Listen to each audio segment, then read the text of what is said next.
Hello students, मैं doctor Sunita Gupta आज आपको कक्षा 10 विज्ञान का पाठ 1 में सभी रासायनिक अभिक्रियाओं के प्रकार के बारे में बताऊंगी।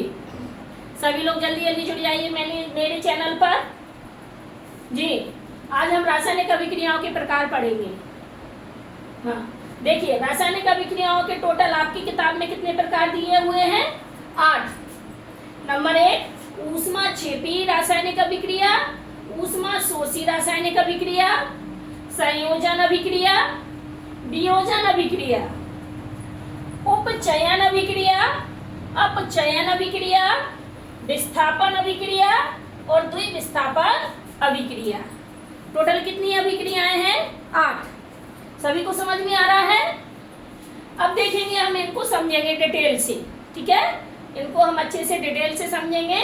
ऊष्माक्षेपी अभिक्रिया किसे कहते हैं? पेपर में इसकी परिभाषाएं भी पूछी जाती हैं, उदाहरण देकर समझाइए।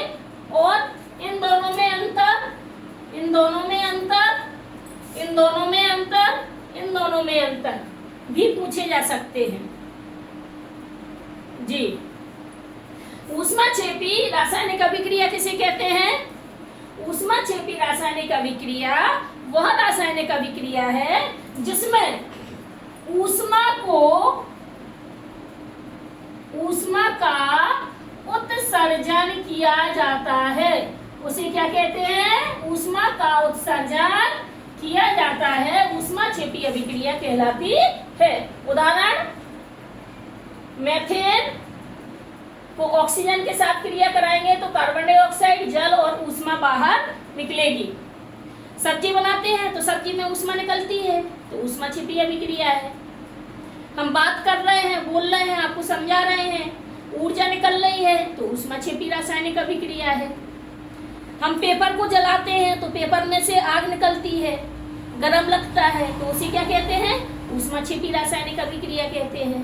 तो जिसमें ऊष्मा का उत्सर्जन होता है, ऊष्मा निकलती है, उसे हम क्या कहते हैं? ऊष्माक्षेपी रासायनिक अभिक्रिया। ऊष्मा शोषी रासायनिक अभिक्रिया किसे कहते हैं?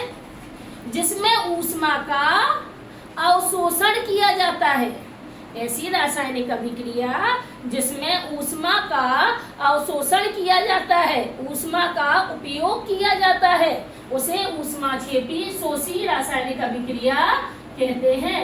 ऊष्मा का अवशोषण, ऊष्मा का अवशोषण किया जाता है, उसे ऊष्मा शोषी रासायनिक अभिक्रिया कहते हैं। उदाहरण, नाइट्रोजन को ऑक्सीजन के साथ क्रिया कराएंगे तो नाइट्रस ऑक्साइड बनेगा और साथ में यहाँ पे ऊष्मा का उपयोग किया गया है। यहाँ देखिए प्लस, प्लस का मतलब होता है कि उत्पाद के साथ ऊष्मा निकल रही है, और यहाँ पर ऊष्मा माइनस का मतलब है उपयोग हो रही है, अवशोषण हो रहा है। तो N2 ने O2 के साथ क्रिया की तो बनाया 2NO, और इसमें ऊष्मा का उपयोग हुआ है, ऊष्मा का अवशोषण होता है, ऊष्माक्षेपी रासायनिक, ऊष्मा शोषी रासायनिक अभिक्रिया कहलाती है। ऊष्मा का उत्सर्जन होता है, ऊष्माक्षेपी रासायनिक अभिक्रिया कहलाती है। क्लियर है?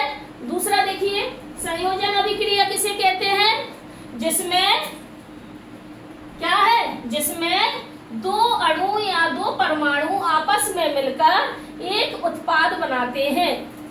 दो अभिकारक, दो या दो से अधिक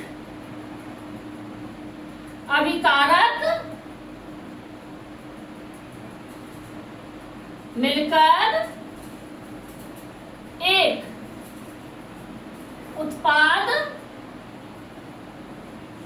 बनाते हैं, उसे क्या कहते हैं? संयोजन अभिक्रिया कहते हैं। जैसे यहाँ पर हाइड्रोजन ने ऑक्सीजन के साथ आपस में दोनों जुड़ गए और वाटर का मॉलिक्यूल बना लिया। यहाँ पर कॉपर ऑक्साइड ने, यहाँ पर कैल्शियम ऑक्साइड ने जल के साथ क्रिया की, और यहाँ पर कैल्शियम हाइड्रोक्साइड और ऊष्मा निकल गई है। ये वाला देखिए ऊष्मा निकल रहा, तो ये ऊष्माक्षेपी में भी उदाहरण लिख सकते हैं। यहाँ देखिए कार्बन ने ऑक्सीजन के साथ संयोग कर लिया और क्या बना लिया? Carbon dioxide.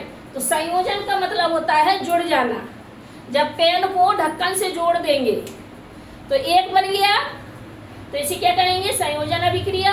और वियोजन अभिक्रिया का मतलब होता है जब एक अभिकारक दो छोटे छोटे उत्पाद में टूट जाता है तो वियोजन अभिक्रिया कहलाती है। हमने देखो एक पेन लिया, इस पेन को हमने दो भागों में तोड़ दिया, तो इसे क्या कहेंगे, ढक्कन अलग हो गया, पेन अलग हो गया, दो भागों में टूट गया तो उत्पाद बन गया, इसे कहेंगे वियोजन अभिक्रिया। तो क्या करेंगे, FeSO4 ऊष्मा उपयोग हो रही है तो इसको ऊष्मा शोषी अभिक्रिया का उदाहरण भी लिख सकते हो। और यहाँ पर Fe2O3 SO2 और SO3 बन गया। दूसरा उदाहरण देखिए, CaCO3 ने क्रिया किया, एक अभिकारक टूटकर CaO और CO2 बना लिया, दो बना लिए उत्पाद। यहाँ देखिए PbNO3 का होल ट्वाइस है, इसने टूट के तीन उत्पाद बना लिए, PbO, NO2 और O2। तो जब एक अभिकारक, ये अभिकारक है, एक अभिकारक दो या दो से अधिक उत्पाद बना लेता है, दो या दो से अधिक उत्पाद बना लेता है तो वियोजन अभिक्रिया कहलाती है। संयोजन का मतलब जुड़ना और वियोजन का मतलब टूटना। संयोजन में जब दो अभिकारक जुड़ जाते हैं एक उत्पाद बनाते हैं, और वियोजन में एक उत्पाद टूटकर दो उत्पाद, एक अभिकारक टूटकर दो उत्पाद बनाते हैं तो वियोजन अभिक्रिया कहलाती है। आगे देखो, उपचयन अभिक्रिया और अपचयन अभिक्रिया किसे कहते हैं? तो उपचयन अभिक्रिया वह अभिक्रिया है जिसमें ऑक्सीजन की वृद्धि होती है। ये O के ऊपर निशान लगा दिया, O का ऊपर का निशान मतलब वृद्धि हो रही है। उपचयन अभिक्रिया ऐसी रासायनिक अभिक्रिया है जिसमें ऑक्सीजन की वृद्धि होती है, उसे उपचयन अभिक्रिया कहते हैं। उदाहरण देखिए, Cu+O2 तो बनेगा CuO, ठीक है। यहाँ ऑक्सीजन जुड़ गया, यहाँ परमाणु कॉपर अकेला है, ऑक्सीजन अकेला है, दोनों ने जुड़ लिया, इसमें ऑक्सीजन की वृद्धि हो गई है कॉपर में, तो इसे क्या कहेंगे, उपचयन अभिक्रिया। अपचयन अभिक्रिया किसे कहते हैं? ऐसी अभिक्रिया, ऐसी रासायनिक अभिक्रिया जिसमें ऑक्सीजन की कमी हो जाती है, जिसमें ऑक्सीजन का ह्रास हो जाता है, उसे अपचयन अभिक्रिया कहते हैं। जैसे देखिए, CuO और हाइड्रोजन के साथ क्रिया किया तो CuO एक यौगिक है, इसमें से एक ऑक्सीजन कम हो गई है, यानी कि कॉपर ऑक्साइड से ऑक्सीजन का कम होना, ऑक्सीजन का ह्रास हो गया है, जल का मॉलिक्यूल बन गया है, इसे कहेंगे अपचयन अभिक्रिया। ऑक्सीजन की वृद्धि होना उपचयन अभिक्रिया है और ऑक्सीजन की कमी होना अपचयन अभिक्रिया है। क्या दिक्कत है इसमें? बिल्कुल सरल है, उपचयन और अपचयन। हाँ, जिसमें दोनों होते हैं उसको रेडॉक्स अभिक्रिया कहते हैं। ऐसी रासायनिक अभिक्रिया जिसमें उपचयन अभिक्रिया भी हो और अपचयन अभिक्रिया भी हो, उसे रेडॉक्स अभिक्रिया कहते हैं। ठीक है ना? ओके, आगे देखिए 7वें नंबर की विस्थापन अभिक्रिया, द्विविस्थापन अभिक्रिया। विस्थापन अभिक्रिया किसे कहते हैं?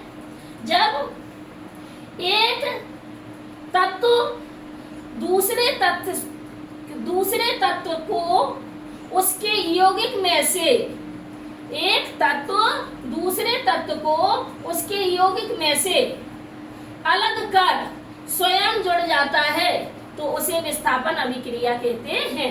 देखो Fe है, कॉपर को हटा दिया, खुद जुड़ गया, कॉपर को उसके यौगिक में से हटाया और खुद जुड़ गया तो कहते हैं विस्थापन अभिक्रिया। जिंक देखो, कॉपर सल्फेट में से कॉपर को हटाया, जिंक जुड़ गया। इधर देखो लेड ने क्यूप्रिक क्लोराइड में से, यहाँ पे देखिए लेड ने क्यूप्रिक क्लोराइड में से कॉपर को हटा दिया और खुद जुड़ गया तो इसे विस्थापन अभिक्रिया कहते हैं। द्विविस्थापन अभिक्रिया किसे कहते हैं? जब दो अभिकारक आपस में अपने आयनों का आदान प्रदान कर लेते हैं तो इसे द्विविस्थापन अभिक्रिया कहते हैं।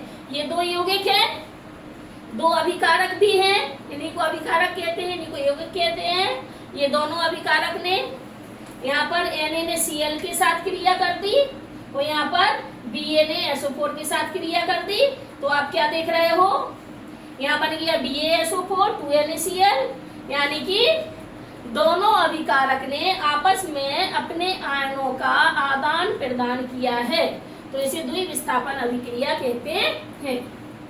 सभी को समझ में आया? बिल्कुल 8 अभिक्रियाओं को आपको अच्छे से रट लेना है, याद कर लेना है, बहुत महत्वपूर्ण है। हर साल और सभी उदाहरण सीखना है। हाँ, क्योंकि इन सभी उदाहरणों में बैलेंस करने के लिए भी, संतुलित करिए, रासायनिक अभिक्रिया को संतुलित करिए, इन्हीं में से आता है। तो सारे उदाहरण सीखना है, सभी की परिभाषाएं सीखना है, और एक पेज में 1 शॉट में रासायनिक अभिक्रियाओं के प्रकार आपको मिल गए हैं। तो इसकी स्क्रीनशॉट ले लीजिए, अच्छे से लीजिए और इसको याद कर लेना। ओके, धन्यवाद बेटा।